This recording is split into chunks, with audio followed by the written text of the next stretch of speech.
Welcome once again to 720 and 720. This is John Schulman, and like always, we have a very unique guest on our hands.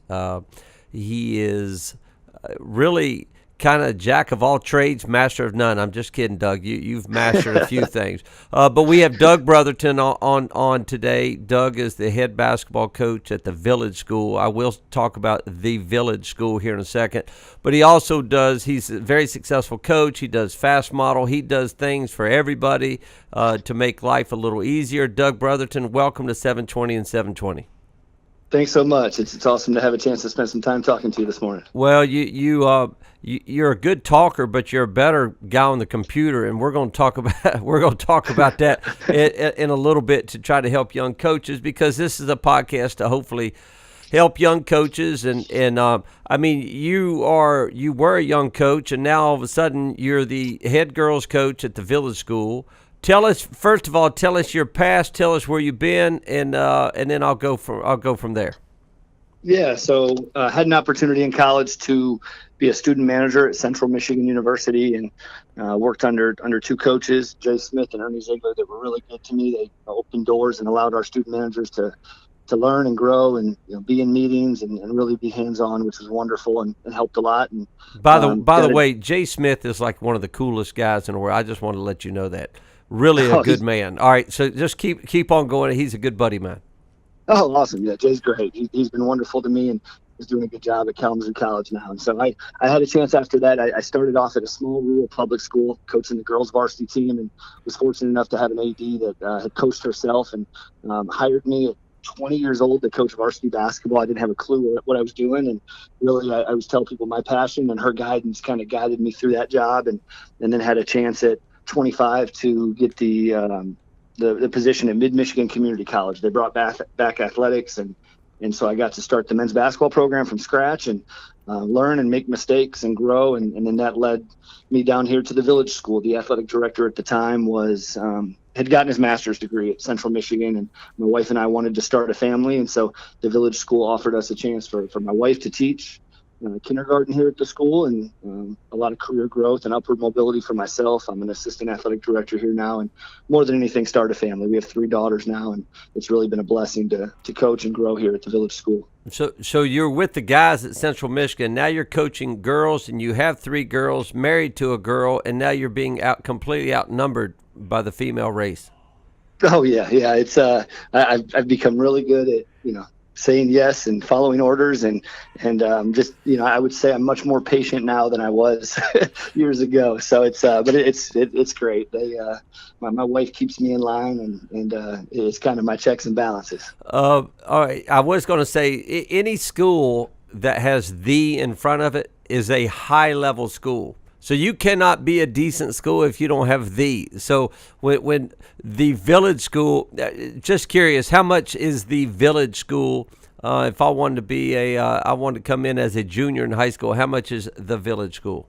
Oh, it's so we're really unique. So we're about $30,000 for day students, and we have a international boarding program. So we have dorms on campus that house our international students, and have about 200 international students, and that's probably upwards of 60 to 70,000, somewhere in that range. We're a very high academic school, so it's a great place, and we've been able to kind of get the girls basketball program going a little bit as well. So it gives students the best of both worlds.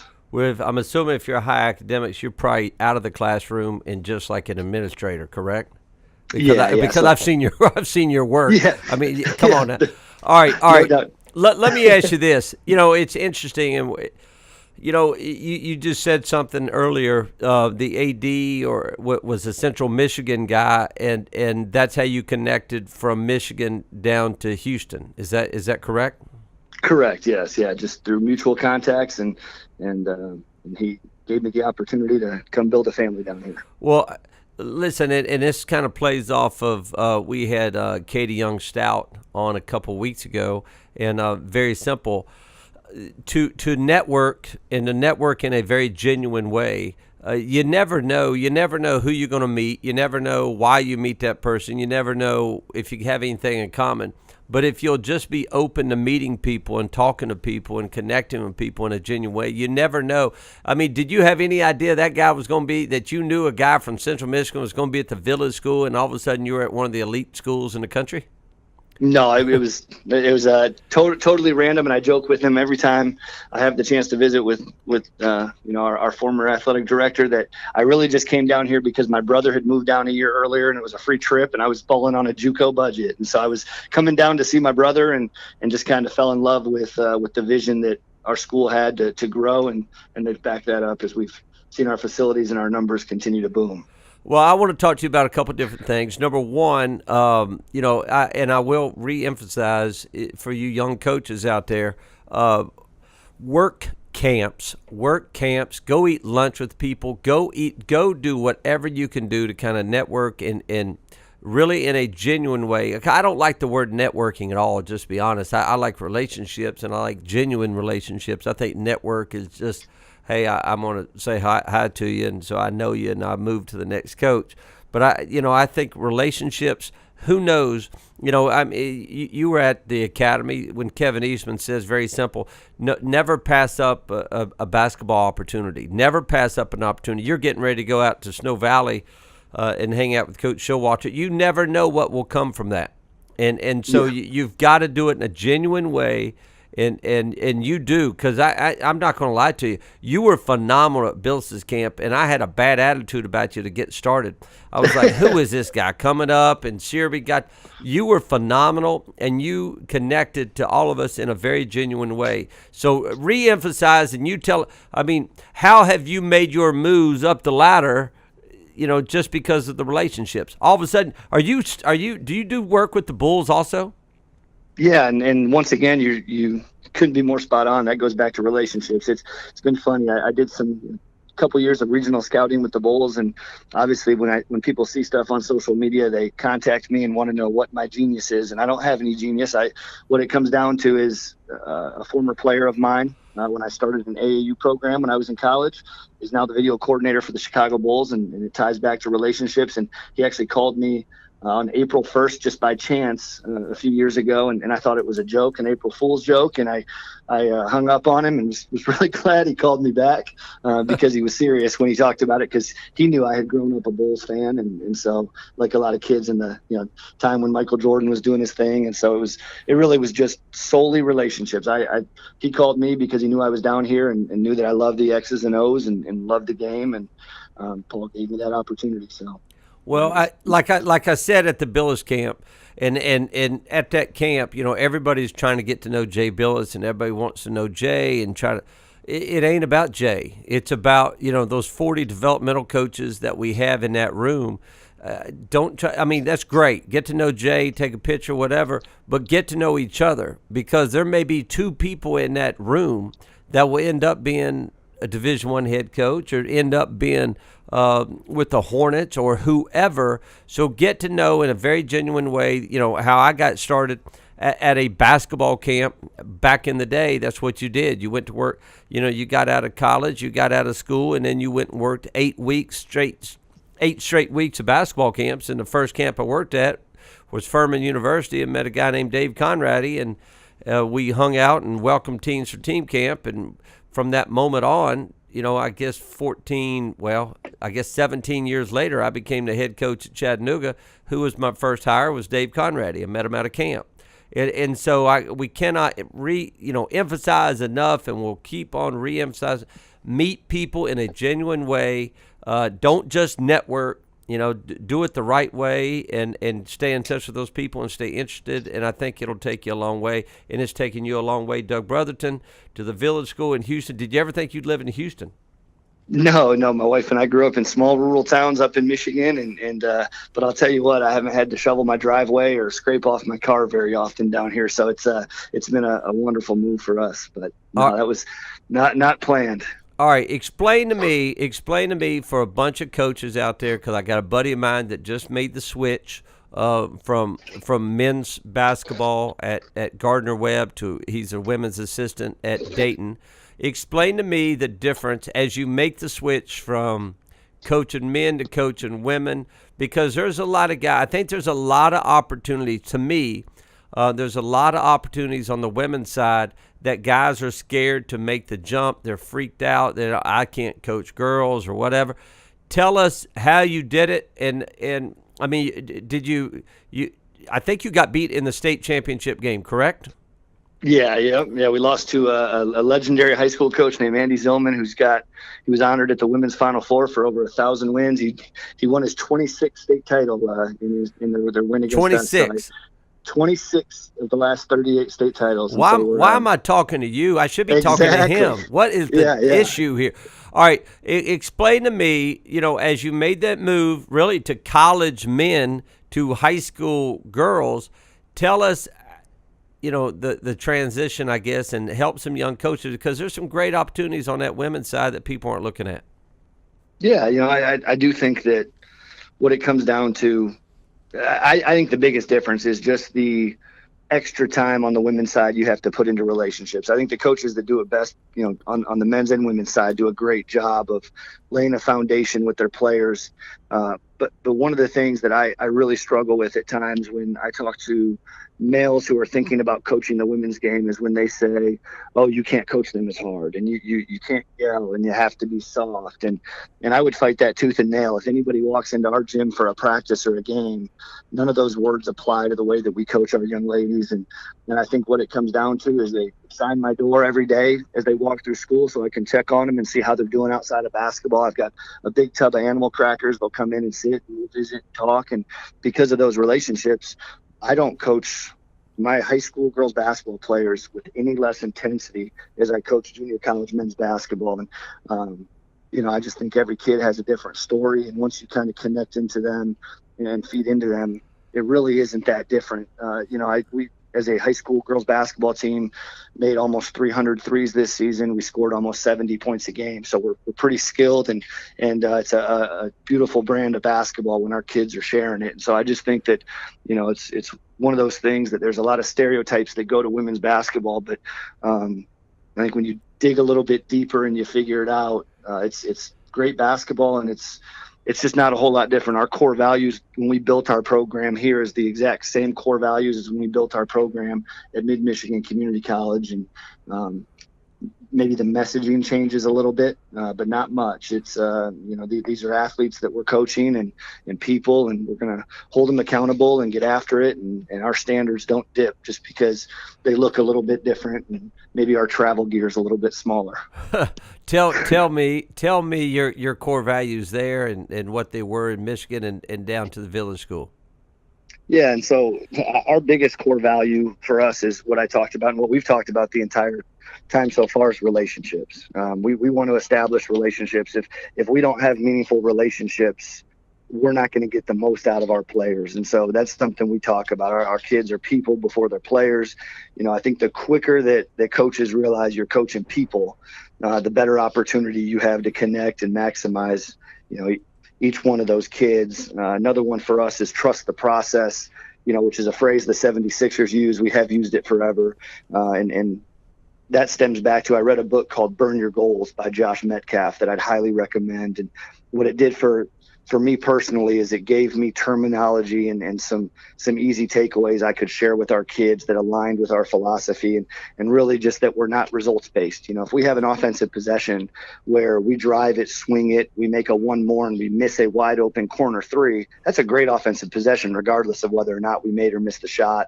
We've had games here where we've played really, really well and gotten beat by really good teams. And we've had games where we don't play well and we get fortunate enough to grind out a win. And a win's a win and you appreciate it. But at the same time, it's a learning opportunity whether we win or lose the game. And so we're very process based in what we do.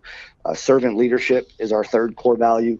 And that just stems from, we want to develop leaders. I think one interesting kind of hot topic in the women's basketball coaching world is Muffet McGraw's comments recently. And I've had some people ask me, as a guy who's coaching girls, does that bother me? And, Coach McGraw's spot on. We need to continue to develop women leaders. And And we have a head of school that's a woman. Our athletic director here is a woman, and I think it's a great tool for me to be able to point to our athletes. Look, there are women in leadership positions. I work for women, and you have an opportunity to go get those jobs and be really successful. And then our last one's our annual theme. We change it year to year, but this year was Be Uncommon. We've been fortunate enough to average 25 wins a year for the last 4 years, and challenged our group to be uncommon, to do all the little extra stuff, pick up the trash when they walk around campus, say thank you to their teachers as they exit the classroom.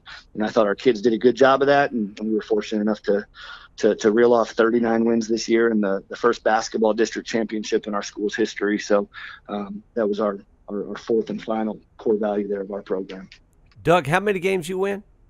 39. You won 39 games this year. Yeah, we went 39-5. And Billis, and I know you're going to come up and join us at the Billis camp. We don't have you speak. We've lost our minds. You're going to be taking. No, you're one of those unique guys that I'm not sure your future, but I'm ready to sign you up right now. We can help your future, young man. You're really good at what you do. Before we kind of move on, tell us any other things, the adjustment, any other adjustments you had to make as leaving men to going to coaching women's basketball. Any other adjustments, whether defensively, offensively, and because I had my former boss who I worked for at East Tennessee State, and we beat Arizona in the NCAA tournament, played the Fab Five. We had high level athletes, and he started coaching Coastal Carolina's women, and he said coaching women is like coaching men 40 years ago. They listen. And it's based on fundamentals, and they take coaching better than men, and it's a lot more fun than coaching men. Correct, incorrect? You tell me. Absolutely, it's correct, and it's really refreshing. And I think that probably the biggest difference as far as basketball is related, outside of the fact I haven't drawn a lob play in my 7 years here at the Village School, would really be. Probably it's more so going from college to high school. The fact that we don't have a shot clock. We ran some pack line stuff defensively when I was at the junior college and tried to do that when we got here. And as our talent level increased over time and our roster improved, I got tired of guarding 45-second possessions because we allow free swings. And so we probably just pressure a lot more. I think that's the big thing. I think that you can take advantage of poor ball handling on the women's side a little bit easier than on the guys' side. You can do it in both, but you can really have a ton of success. So we're more run and jump full court man, and we're trying to meet you when you get off the bus and escort you back to the bus after the game is over. And so that'd probably be the biggest change we've made, is the ability to pressure and turn people over a little bit more on the women's side. So I went from 24 years in coaching in college to I coached 4 years in high school at the Macaulay School. I'm not sure it's the Macaulay School, but I'm going to say it's the Macaulay School. And I never, you go from that shot clock to no shot clock, it literally almost drove me crazy. And so what I started doing is we were going to be really sound defensively, and teams would sit there and hold that ball for like a minute. I was like, the quarter's almost over. What is going on here? And so I don't understand in high school, if you have better players than the opponents, even if you don't, why would you, and I love pack line. I was a pack line guy in college because that shot clock dictated the tempo anyway. In high school, we started trapping, pressing. We took coaching out of the game. We took the other coach out of the game, and we made players be players. And in high school, to me, every team's got maybe one or two guys who can put that ball on the floor and make a great decision. Everybody else is out there.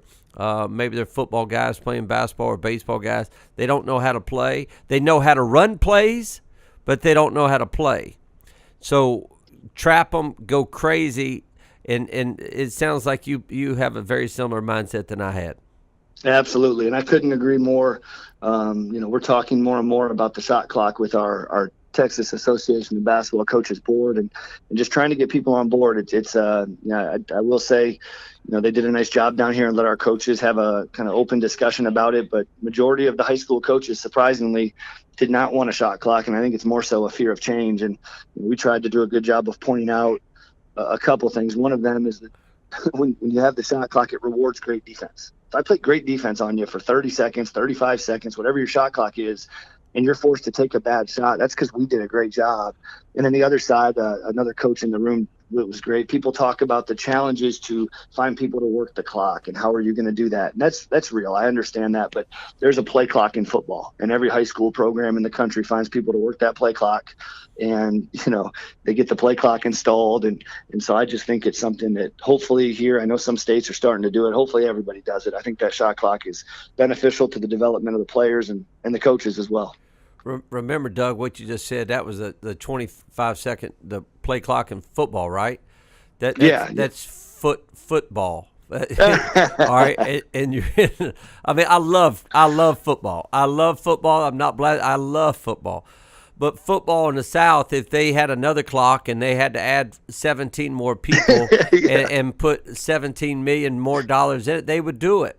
You're right. And basketball, all we're doing is asking for a shot clock and one other person to do the shot clock, and they're like, no, the expense is way too much.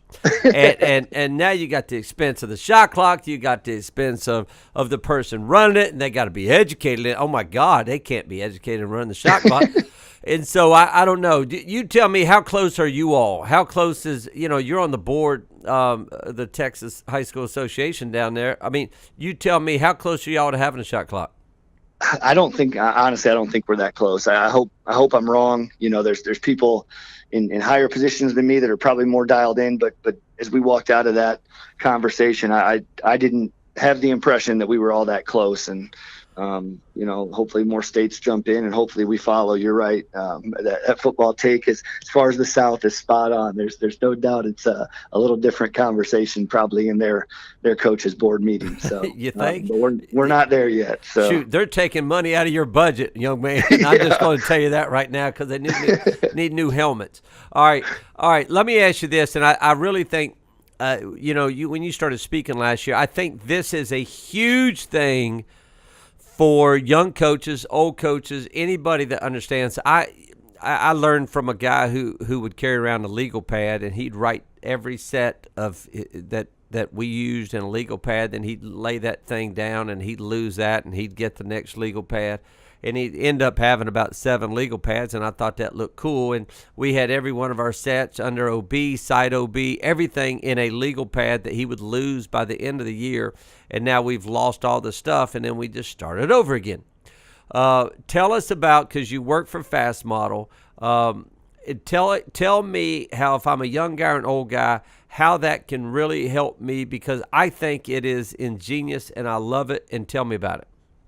Yeah, so when I started speaking at the Billis camp, one of the things I brought was 2 of my 11 3-inch binders that are full of all these handouts and plays when I was in college that I photocopied out of the coaches filing cabinets, because that was kind of my trick as a student manager was, hey coach, why don't I organize your filing cabinet, and in return let me copy everything. And so I've got these 11 binders, and had I had Fast Draw when I was in college, it's just a great tool. I have, obviously use it a ton now, and I've got a library of plays. And so I passed 2 of those binders to 2 of the people sitting in the front row in the coaching development program and said, hey, we're going to go find this set play called box. It'll say box on the title of the page. Go ahead and look through that and figure it out. And, about 3 seconds later, I had box pulled up on Fast Draw because it's organized so well for you within that library. And so it's just a great way to do it.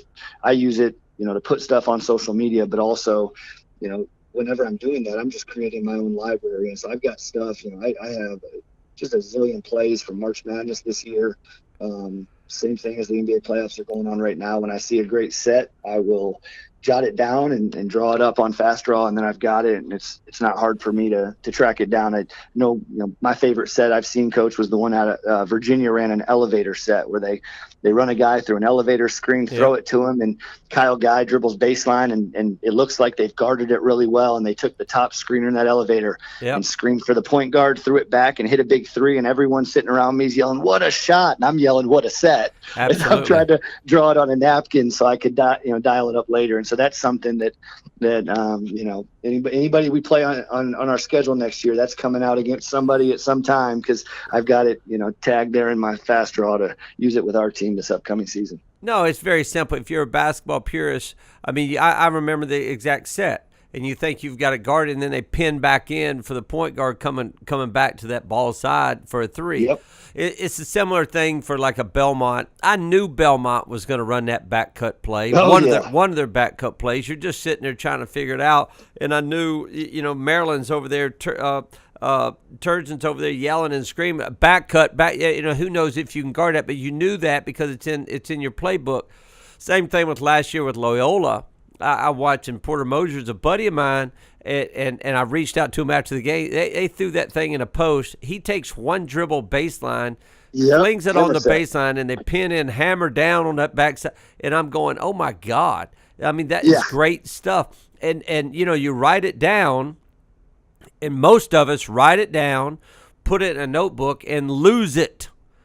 And you're going to tell me that all I've got to do is write it down, put it in, and it's on a computer. It's on my computer, and I can just pull it up whenever I want. Correct? With the fast draw, with the fast model.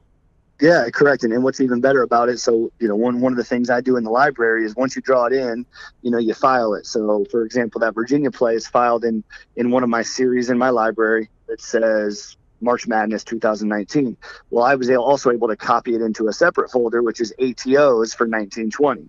And so while I'm watching games and seeing plays in college and in the NBA that I can use with our team, it's right there for me. And so as I go to next year and we start looking into, I take an index card and stuff it in my pocket before each game for a baseline out of bounds, a sideline out of bounds, and also an ATO. And then we script plays as well. Something I stole from football was scripting our first three plays. I worked with our football team here at the school for a few years and just loved, they would say, we're making our quarterback comfortable by scripting our first 10 plays. Well, we script our first three half-court plays, and it's been really good for us. And we converted a pretty high rate because we practice it the day before and the day of. And our kids know what shots coming early in the game and what read to make if they're the trigger person. And so we'll take some of those that I have in that library and we'll open a game. And in our first three possessions, you'll see some of that stuff. And so right now I'm already using Fast Draw to prepare for some of those things next year, which means that next year it's saving me time when I get really busy during the season. Well, I love it. I like your script in three plays. If you can, we used to have a 3-stop challenge. You start the game with 3 stops, so 3 stops, and all of a sudden you have an opportunity to get good shots. What you're talking about, scripting plays, you can start a game in the right way, and if you can do that, who knows, it may carry on. You're pretty good, Doug. I ain't gonna lie to you. And I will tell you this, and I just talked at a little clinic last Saturday. ATOs and inbounds and everything's getting so good that I think I look at it from the defensive side. We're coming out of a timeout and inbounds under and side. I'm not playing man. I'm changing my D. I'm not letting you come out of that tag-up timeout or under OB or side OB and run what you want to run. I'm changing D's. I'm playing a little 1-3-1. I'm playing something to make sure that I'm going to look at you the whole time and giggle and laugh because you ain't going to run what you want to run because I think the offense is so dominant now that good offense is probably going to beat good D. And so I'm gonna try to throw you a knuckleball or two. Would that bother you if I changed D's? If I played something funky under OB? If I changed D's out of all timeouts, maybe trapping you, maybe playing a 1-3-1? Does that bother you? I'm just curious as a coach. Yeah. I mean, it's something. The big thing is you're stealing time out of my preparation. Now instead of me getting to worry about something you do that I want to guard or something else, you're stealing my time. And actually you went over that at the academy. You talked about trapping the corner out of a zone, and we stole that. We played a road game against one of our district opponents, and they ran, America's play, the big pop to the corner to catch it, and the big wasn't real comfortable holding the ball. And so I appreciate that, Coach. You can share that there was somebody listening at the academy when you were up there, and we stole that and we trapped that corner and were able to get a breakaway layup when they tried to throw it to the wing. We denied that first pass away and got a breakaway layup. And of course I told everybody it was my idea. Well, that's nice. That's nice, Doug. I really appreciate that. So I did get a win this year. You got one. Yes. All right. I want to steal a couple thoughts from you. Are you fouling? Here's what I want to know. Up three. You're up 3, 10 seconds to go. They're bringing the ball up full court. You fouling, not fouling? When are you making that decision? Yeah, so once again, I'm going to tie back to the academy. Coach Frasilla mentioned at the academy, those are decisions that coaching staffs have to make before the season, and we're going to foul. I like the idea that, and I know, we saw a game in the tournament where it didn't work out, but I like the idea of the long list of things that have to go right if we foul for us to lose that game. And the one thing that I challenge with, and I actually have done this twice in a game. I heard it in a Don Meyer book, and I posted it to Twitter just to kind of see what people would think. But on that last free throw after you foul, if you take a lane violation, you force your opponent to make the last free throw. And we did it against Alpena Community College years ago in a junior college game where they were going to intentionally miss the free throw. And it worked out perfect for us. We had practiced it. Like I said, I don't know if it was an article or a book. Don Meyer had mentioned it, and I had written it down, and we practiced it that year. And so you take the lane violation on that last free throw. Now they're forced to make it. If they miss it, it's a dead ball. They give the ball back to the shooter and they shoot it again. And so the best part of it is we got lucky. The kid banked in the second one, but when he banked it in, they stopped and they're looking around because they're wondering why the ref's not blowing the whistle. Well, on a make, it's a live ball. So we quickly inbound, get it to our point guard quick. He's halfway down the sideline before they realize that we're in play. And so there's a lot of benefits. The one thing I get from coaches is, well, what if they keep missing and the ref threatens you with a delay of game? Well, that's situational. I'm going to say to the official, look, it takes two for this situation to happen. Tell them to make the free throw. And ultimately, I can't be stubborn. If they turn and say, you need to quit doing that, we're going to do it and hopefully do a good job of boxing out, secure the rebound, and win. But that's a situation I don't hear talked about a lot that I always will challenge with, why give them the opportunity for the offensive rebound? Take the lane violation and force them to make that free throw, and you just have to practice it. I laugh. Our point guard at the time, Sheldon Lohman, stuck his hand up pretending like he was going to block the free throw when he took the lane violation, and had he touched the darn ball, he probably would have got teed up, and I would have looked like a big idiot. So that's something that with those special situations, I think you make those decisions early, and you have to practice them, throughout the course of the season. It's interesting. You say that, because I've been involved in something like that, and I've been involved with the officials saying, whoa, whoa, whoa, whoa, it happens. I'm just curious, what if you didn't commit a lane violation? I know you couldn't do this, but in college, what if you went up there and blocked the shot? So a coach actually on Twitter responded with that, and someone else, that's the beauty of social media. It's like being in a room, a forum with coaches if you do it right. And someone responded, and actually Billy Gillespie did that at Kentucky, and it's I believe a technical foul. You can find it somewhere on YouTube or online, but for whatever reason, you're not allowed to goaltend it. I think it's like a technical, and then obviously they get the ball back. And he did it. I want to say it was in an SEC tournament game, but I'd encourage people to look that up because I thought the same thing when he brought it up. Wow, that's genius. Why not? But yeah, I guess that one did somehow sneak in the rule book. And I don't know how many officials would be ready to call that, but it is in the rule book there somewhere, and it did happen in an SEC tournament game. Yeah, but I love what you're talking about. When you talk about in-depth stuff like this, that means you've put time and effort into the game, and I think that's vital. There's a lot of coaches who are even successful coaches who are just still doing the same thing, and they're not learning, they're not getting better. You have investigated. So I do agree, completely agree. Whether you foul or don't foul, I think Virginia wins that game going into overtime, but that was also one of the highlights of the NCAA tournament. And so they had to make unbelievable plays for that to happen. How many times do you see somebody just coming down and making a three and send that same game in overtime? So I think I would definitely foul. But I don't think not fouling is wrong. I just think deciding at game time, deciding in that moment, I think that's wrong. I agree. So I think you've really got to make an effort to think about it. Whatever you want to do, I think trapping out of a timeout is good. Other people would say, God, that's the dumbest thing I've ever seen. It is all up to you as a coach. So I think you have to decide in the summer when you're not emotional and make those decisions then. And then, so the first thing I did when I became a head coach at Chattanooga, I was like, how can I deal with losing? All right. I don't want to foul and I don't want to give up layups. So if somebody makes 15 threes on me, I can deal with that over a hand. I can deal with it. So you got to decide, how can you handle losing if you lost in that situation? Can you handle them making a first free throw, giving up an offensive board? Then they've got to score. That's a lot of different things they have to do. If they're that good, and you probably weren't going to win that game anyway on the luck side of it. So decide what you want to do early, and then so take all emotion out, because that emotion during that end of a game can probably skew you or change your mind from one way to another.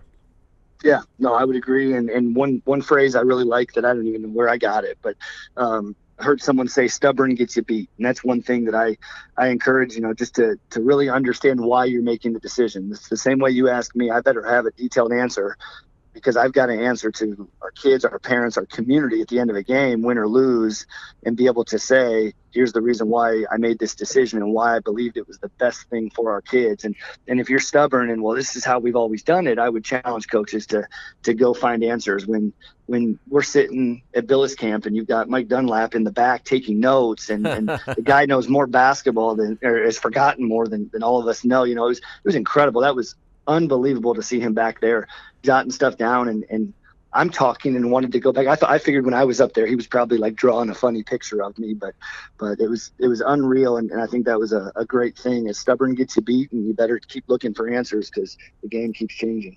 No, I will kind of end with this. And you're right. When I watched Dunlap, I was up there talking, and I'm going, Mike, what are you doing? Well, yeah. What are you doing? You've coached in the NBA. You've been a successful college coach. You've been an NBA head coach. And he was right there. He's going to bring his whole staff this year, not just Jeff Strom. He's going to bring everybody with him this year. They're staying for the whole weekend. But I would tell you this: the special ones do that. And I tweeted it out yesterday. I was at a golf tournament. I was at the Champions Tour event on Sunday, because a good buddy of mine plays on the tour. And so we go up to the driving range, and we're just watching before he teed off. And I look over there, and I've got my kids, and I said, gang, that's Tom Watson right there. That's Tom Watson on the driving range. Now, it's 10 o'clock in the morning. It's Easter morning. It is about 12 degrees because the wind's blowing. It's freezing. And I go, and that's one of the greatest players that have ever played the game. He's won major after major after major. He'll be in the Hall of Fame, probably already is. And he is up there working on his game. And one of my kids are like, well, Dad, he's playing in a tournament. And I looked down, and he was like tied for 58th going in the final round.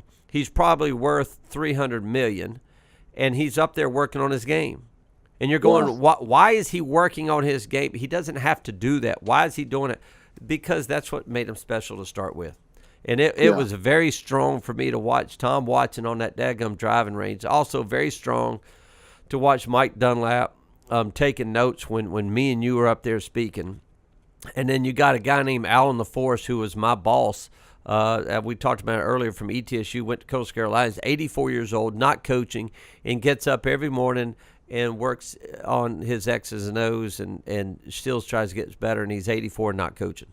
That's what makes people different, makes people special. And after talking to you, Douglas, you are one of those people, my friend. You're very good at what you do. And, if people, I don't do this a lot because we have high-level people on here. If people wanted to get in touch with you on fast model, fast draw, and some different things that you're doing to make life easier for them as a coach, and that's what you're doing, how can they get in touch with you? Yeah, the best way, probably, you can reach out on social media. My tag on there is just at Coach Brotherton. It's Brother TON. And then you can also reach out. My email's really easy. It's coachbrotherton@gmail.com. And I'm always happy to share anything and everything. And the most I'll ask for return is if I see that you're doing something well, I'd love for you to share it with me so I can learn and hopefully help our players be successful in the future. You're one of those unique guys. Now, I'm going to see you at Billis, and remember, we got the academies coming up. We got some different things coming up, and you think I was joking with you. I am now. I will talk to you at Billis. I will become your agent, and the Village School is going to miss you here soon because you're really good at what you do, and you got a great heart for people, and we appreciate your time, and I think we helped a lot of young coaches today. Thanks so much. I can't wait to spend some time together. All right, buddy. Thanks so much, Doug. Take care. Appreciate your time. Thank you.